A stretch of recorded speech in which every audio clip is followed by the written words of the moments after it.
the first presidential debate is in the bag, and many say Mitt Romney wins in more ways than one. Going into the debate, President Obama was way ahead of Romney in the likability polls. But last night, Romney won up the president on his own wedding anniversary.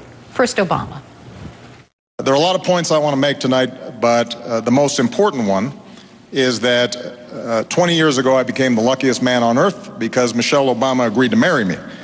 And so I just want to wish, sweetie, you happy anniversary and let you know that a year from now we will not be celebrating it in front of 40 million people. Oh, Romney grabbed the bowl. He responded in a way that was downright charming.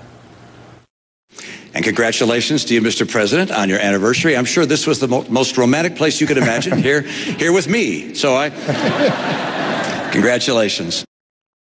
CNN contributors Will Cain, who leans right, and Roland Martin, who leans left, are here to discuss. Welcome, gentlemen. Hi, Carol. How you doing? I'm great. Those are important moments you just played. That's an important moment. I talk about that because, you know, Mitt Romney got a big laugh. He seemed genuine.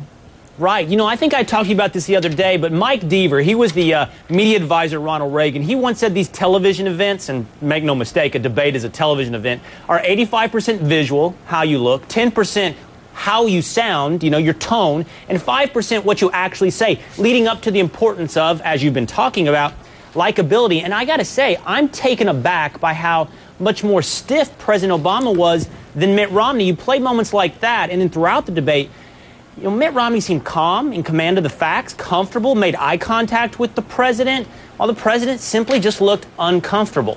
And Roland, one of the Boston papers had a headline that it was snore more years for Obama.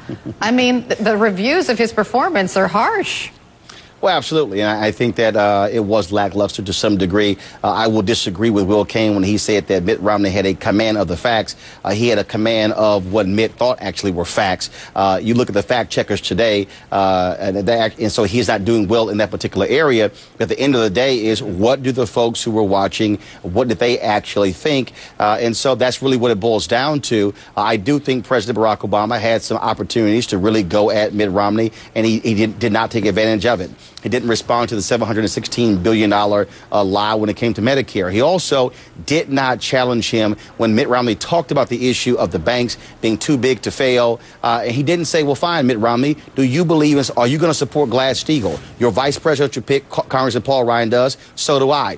He allowed Romney to gloss over far too many things. The president, you can't wait for the moderators to do it. You have to do it. And so I think, to use the basketball phrase, you got to press. The other thing that President Obama didn't bring up, which surprised many people, was the 47% thing. Was that a mistake or by design, Will? No, I mean, look, the 47% thing, but here's the deal. The first question dealt with jobs. I don't understand why the president say, Mitt, I need to understand, why have you not sided with veterans and opposed your own party when they blocked the veterans bill in the United States Senate? I don't understand why he didn't do it. I don't get why he didn't bring up the infrastructure issue that Republicans have traditionally supported, but they have blocked since he is being president. That's also about creating jobs. Again, when using a basketball phrase, you must press, full court press, as Nolan Richardson did at Arkansas. 40 minutes of hell. Frankly, the president sort of sat back and played a prevent, and so just sat back and laid back. That's not how you win. If I may, he's got, yeah, right. That's it. Look, there's valid criticism and there's invalid criticism. In Roland's monologue, he managed to fit both in.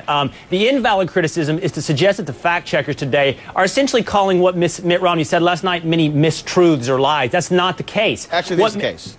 No, it is not the case, and let me explain to you two of these issues. First of all, on the $716 billion in Medicare, that is a deep argument, a policy argument, one which I'm happy to have with you or anyone else, Roland, any day. On the $5 trillion tax argument, this is where Roland ventures into the realm of valid criticism. Mitt Romney has not provided the details for those loopholes and deductions he proposes to do away with. Now, it's possible for him to do what he says he will do, but he's not explaining how, and it is absolutely inexplicable. Yeah, it's also inexplicable, which Roland again fits some valid criticism in here, to why the president didn't do that one simple thing and ask Mitt Romney, what deductions are you talking about? Please tell us all. Exactly, because Roland, voters really want to know that. I mean, when all is said and done, Mitt Romney turned in a great performance. But again, he didn't get into specifics, and that's what voters really want to know about. At the end of the day, you never let somebody off the hook. And of course, and again, remember, a great performance does not mean what you said was accurate and truthful. And so when you come away from it and people are saying, hey, Mitt Romney had a great debate, he won. Okay, but did he win based upon truth? Again, the president allowed far too many things to slide. And I'm sitting there going, how did the president not even say, Mitt, the Congressional Budget Office has been clear that the Affordable Care Act is going to actually cut the deficit? He didn't even go there, and he simply allowed it to be stated. I'm sorry, you don't let anybody come across making those statements. Yeah, you must play offense, not just defense. We're going to talk to Governor Ted Strickland, one of Obama's surrogates, in a little bit, so we'll ask him that very question. Will Cain, Roland Martin, thanks so much. Enjoy being as always.